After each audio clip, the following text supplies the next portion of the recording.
finally riding the Eglinton Crosstown LRT, according to Metrolinx. The TTC is now overseeing Line 5, but there's still more steps to go before it's open. Everyone we spoke to says they are looking forward to the line finally opening, but some feel the province and Metrolinx need to make amends to businesses affected by the long delays. Which date will Mr. Ford or whomever is in charge of Metrolinx decide to give donation or compensation to the small businesses of Little Jamaica? Who live here now? Subway is opening in September. Nobody wants us to be here. And everything gonna look flourishing now. Me so some landlord squeeze out tenants who have proper lease. I'm telling everybody this, and I'm saying this to the landlords out there. There's no way you can come and break somebody's lease. That's illegal. Together we stand, and divided we will fall, literally. We need to stand together. Welder! Big up to the welder, you know? Big up welder. Welder Spotlight. Which date will Mr. Ford or whomever is in charge of Metrolinx decide to give donation or compensation to the small businesses of Little Jamaica? This is 15 years of this LRT experiment. We've suffered from small business disruptions, both financially and culturally, rat infestation, dirt and debris. COVID-19 came and passed. Little Jamaica, West Eglinton, was here waiting for a brighter day. Hello, my name is Margarita Ross, and I own and operate this business for the past 2.5 years with my fiance, Anthony Coke. We have been here since the start of the subway that they were building here. As a matter of fact, we were locked in like an animal. Nobody was coming in Eglinton. Nobody wants to rent. No one wants to occupy Eglinton but us, the black people of Eglinton, the neighborhood people of Eglinton. We have paid our rent, sometimes a little bit late, but we still pay our rent. Now, all is happening to us now. Everybody is being given notice to be vacate or evicted by the landlords. These landlords came to buy 3-4 properties. They don't want to rent anything at all to any more black people. All they want to rent is Brazilian, Spanish and Mexican. Black people cannot get anything to rent in this neighborhood. Even it might seem as if there is everywhere to rent, but you cannot get it to rent, and at least it triples the amount that you would normally pay for rent. So what they're doing is like a gentrification. They don't want to see this to be Little Jamaica anymore. They don't want to see black faces. They don't want to see black people. Even in our case, we have been here for 2.5 years now. We have paid our landlord every single cent up till this day, the 24th of June. But yet, I have to be fighting in court just to get some time more to stay till I can find a suitable place. All the clientele that all the clientele is the neighborhood people here. It's like the little grandmother and grandfather store. So it's the neighborhood people that support us. And being pushed out at this moment, we don't know where we're gonna go. We don't even know how we're gonna manage, because the rent is tripled everywhere that we look for a suitable place to rent. And the landlord is just on our back every single day, give us all kinds of problems. Even at this moment I'm talking, I'm still filing a motion in the court that the court should hear my complaint to see that this is just gentrification. This is just bias where the landlord is concerned, because they don't want black people. They don't want to see our face. They don't want it to be Little Jamaica no more. We suffer everything that we can, our sweat and blood on this street. We have to go work, hustle, PSW, electrical work, just to pay the rent, because nobody was coming in even to buy, because the whole thing was considered, it's not good for anybody in Eglinton but who live here now. Subway's opening in September. Nobody wants us to be here. The landlord is just pushing it out. Nobody would even listen to our concern. No one would listen to what the black people and the minority people are facing now. It was only us when the time when nobody wants, but now they want to give it to all the different ethnic background, not us anymore. So I don't think this is fair. Through the COVID pandemic, yes, and through the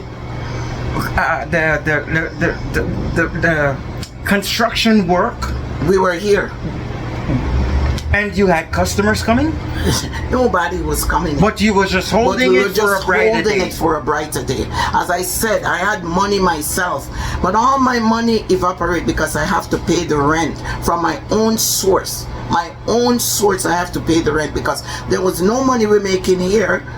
We couldn't even get licensed because there was so many problems. When we finally get it now, we start to open. Really, nobody is, since the subway like little bit, the blockage move, 1 and 2 people is coming in. People did not even know that there was a store that exists here because they could not see. We could not walk, we could not do anything. But now the subway is open. It's not for us anymore. We who suffer and hold this place all along, and I'm speaking because I know it's not only me that's suffering and going through this. Even my landlord, he did the same thing to another fellow guy. He evicted him too. He gave him so much problem, then he pay him off to leave, and now they have the 3 place empty. We are the only one here. That one, the BIA used to be there, it's empty. Even they have apartment upstairs. People have come so many times. They just want everybody out. Yes, black people has come so many times to rent the place, and they said they're not renting them. Right now, they have 2 white guys living in one of the apartment. They're the only person that live there, no black people at all. So tell me now, what is this? What really is this? Are we not suffering enough during the time when they were doing the construction? Is it not the time now that we should benefit from what we have sown into? But now we're supposed to be kicked out like the dogs on the street. So somebody have to help us because we don't know what else to do. We don't know what else to do. Even at this moment, I have paid my rent up to this date, but the landlord want me out. He come and give us notice that he wants to do renovation. There's nothing in here to be renovated, nothing to be renovated, but he said he wants to do renovation. He has not bring a permit from the city saying what his intentions are, but just to kick us out. So this is my complaint, and I'm very upset about this because this is not fair to the black people of this neighborhood who suffer all along to make sure Eglinton remain the same. This is what we get now in the end. I realize that a lot of people are been panicking about their landlord and in Little Jamaica here, but I have a good relationship with my landlord. I hope it stays the same. I know things has been rough through all this construction, and a lot of people, businesses weren't making a profit, and so yeah, I hope the relationship stays strong throughout the future. More edited. Hey, well, then what's going on, man? I see you on Eglinton. So I hear some things which I'm very upset about. Because as you know, this is Little Jamaica. We have been here since the 70s, building this area. We went through COVID, we went through construction, and now that subway is opening up, and everything gonna look flourishing now. Me so some landlord squeeze out tenants who have proper lease. I'm telling everybody this, and I'm saying this to the landlords out there. There's no way you can come and break somebody's lease. That's illegal. There's no way you can come and try to take back Little Jamaica. This is Little Jamaica. Yeah. So when the subway open up and all that, we expect to benefit from this community. Because we have been here from the 70s. We have built this community. And there's no way anybody should come in, or the nationality can come in, but you can't come squeeze us out. Because you know what? We help build this community. This is Little Jamaica then and now, and it's not going away. Our community. There's no way. Little Jamaica is our community. We built here, right? We supposed to achieve what we want out of little Jamaica because this is for us. And as you know, we're doing Rastafest in Little Jamaica. Yeah. This Friday we had Multiculturalism Day in Little Jamaica. You know what I'm saying? And what Multicultural Day is, we're supporting the stores along Eglinton, sponsored by Canadian Heritage. We're buying the food from the stores, we're giving them away as some to promote the stores. Rastafest is coming up in August, as you know, right in Reggae Lane parking lot. For 1 full week, we're going to be taking over the block from Oakwood to Marley with Rastafest. And we have nowhere going. This is Little Jamaica, and nobody not gonna come in and squeeze us up because Subway come in, and because Subway are coming, that means millions of dollars. And the landlord them who are trying to do that, right on it to be stopped. Yes, it has to be stopped, and anytime you feel like, you just stop at Delicious Jamaican Cuisine and Cafe. We have nice food here, delicious. Little Jamaica, which is on Eglinton Avenue, West Toronto, from Dufferin Street to Marley, is under serious gentrification. Most of the black and brown business owners who stayed and suffered and struggled through the over 10 years of Metrolinx construction, which had the road closed off, and then suffered further again throughout the COVID lockdown.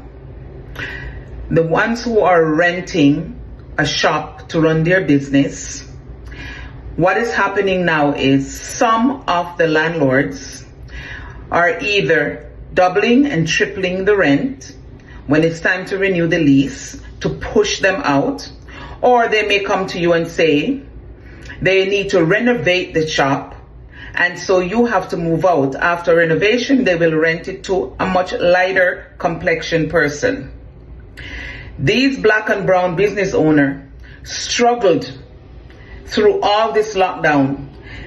Some of them had to take a second job in order to pay the rent because they weren't making enough money from their shops.